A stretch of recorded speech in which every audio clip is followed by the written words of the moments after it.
Katikkiro wa Buganda Charles Peter Mayiga avuddeyo n'alaga obutali bumativu ku nteekateeka omukulembeze w'eggwanga gy'aleeta ey'okuyimiriza okuwa akakalu ka kkooti eri abantu bonna ababeera bakwatiddwa. Ono agamba nti ekikolwa kino Mwami Museveni kyaleeta kikontana ne ssemateeka wa nnyaffe Uganda nga n'olw'ensonga eyo omuntu yenna aba avunaanibwa omusango ayina ebbeetu era ayina olukisa okubeera nga yeewozaako ng'ava bweru. Ono agambye nti ekikolwa kino singa kigenda maaso abantu bangi abagenda okukosebwa nga n'abandi emisango gya kubasinga. Omuntu yenna ne bw'aba avunaana gwa butemu ayina eddembe ery'okweyimirirwa. Omuntu okukakasa nti omusango ogumuvunaana yaguzza alina kumala kuwozesebwa mu maaso ga kkooti erina obuyinza okumuwozesa. Ne bajjajjaffe baalugera tosalanga gwa kawala tonnawulira gwa kalenzi, ekitegeeza nti oli bw'ayogera kino ate n'oli muleke naye yayogera ekikye. Bw'ogamba nti ono mutemu leka namale okwewozaako. Omuntu bw'aba tannasalirwa musango abeera n'eddembe kubanga emirundi mingi ababa balowoozebwa okuba abamenyi b'amateeka bejjeerezebwa. Gy'otega amaggwa gye bakugoba bakuzza. N'olwekyo abaagala okuggyako abasibe n'abakwata eddembe lyabwe olugero balwekaliriza ennyo. Kinajjukirwa nti olunaku olwajjo mu kujjukira Ssaabalamuzi wa nnyaffe Uganda eyasooka mu musomo ogwayindidde ku kkooti enkulu mu Kampala, omukulembeze w'eggwanga Yoweri Kaguta Museveni yavuddeyo n'ayongera okulaga obutali bumativu olw'okuyimbula abantu ku kakalu ka kkooti. Ono yategeezezza nti akadde kano ensonga wa kugyolekeza bannabyabufuzi. But now, in no time, we are now being told that bail is a right. Right? Really? Somebody has killed a person and you see him walking here. This is a provocation, I can tell you. This is a provocation. We cannot accept it. And the CJ made it very clear that that's why people are taking the law in their own hands. This bail is a big provocation. We are going to address it. Also, politically, we are going to, constitutionally, we are going to mobilize ourselves. I'm glad the CJ has, because it will cause us problems. It will discredit the whole system, the government, the political side, but also the judiciary. Wabula Ssaabalamuzi wa nnyaffe Uganda Alphonse Owunyidolo yamwanukudde ku nsonga ekwata akakalu ka kkooti. So in the exercise of judicial discretion to grant bail, it is the duty of a judicial officer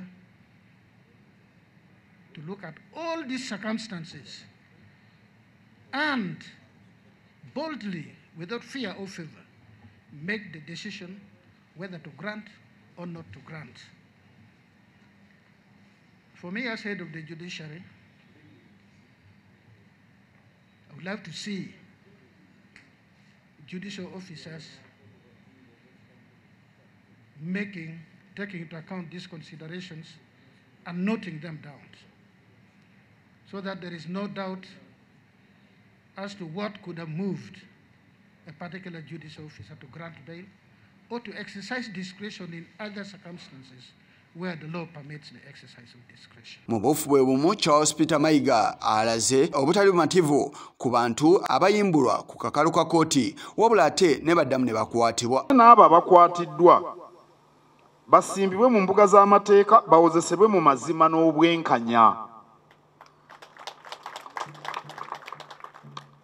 Tulaba abamu ku bakwatibwa ne beeyimirirwa mu kkooti ate nga bawambibwa ne bakuumirwa mu bifo n'abantu baabwe gye batamanyi. Ensonga y'ebijambiya egenda mu maaso mu kitundu eky'e Masaka nayo tagiresse mabega. Tusaba gavumenti eyongere amaanyi mu kufeffetta abo abatema abantu. Era gavumenti tugisaba etubuulire ekiruubirirwa ky'abano abatema abantu baba bavujjirira kyekiriwa. Ani ayagala okusaanyaawo obutebenkevu bw'e Buddu anoonya ki? Era tusaba ebyobufuzi bijjirwe ddala mu nsonga zino. Abantu babatema ejjambiya ng'odda mu byakulonda. Ekintu ekyo si kya buvunaanyizibwa n'akatono. ebyobufuzi bijjirwe ddala mu nsonga zino. Minisita omubeezi ow'amazzi n'obutonde bw'ensi Aisha Sekindi avuddeyo n'akuutira bannansi okugenda maaso n'okutaakiriza obutonde bw'ensi. Kyagambye nti kino kye kijja osobozesa nnyaffe Uganda okuvuunuka akatyabaga keetambuliramu ak'okutusaanyaawo obutonde bw'ensi. Buganda awamu ne Uganda nno baffe bw'avaayo n'ayogera abantu bawulira. Ne taata ebintu bisatu. Obuyonjo ffeffe nnyini ng'akaveera tukyakalwanyisa naye ffeffe nnyini tusobola obutandikira mu maka gaffe. Na buli w'okasanze n'okawalana. Minisita owa gavumenti ez'ebitundu mu Bwakabaka bwa Buganda Joseph Kawuki avuddeyo n'ayongera okukkaatiriza obukulu awamu n'obwetaavu obw'enkola eya federo mu Bwakabaka bwa Buganda. Ono agamba nti kino ekikolwa ekikoleddwa abantu bano kiyambako mu kulaga nti Obwakabaka bweteefuteefu okutandika okwefuga. Olaba Kabaka akola bino byonna nga tetuyina federo.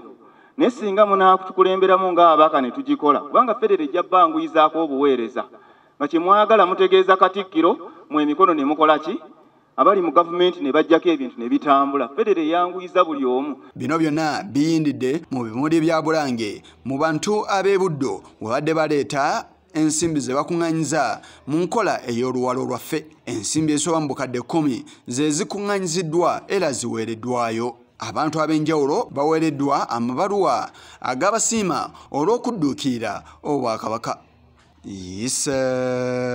Kigongo ku lwa Channel 44 Oleggulo.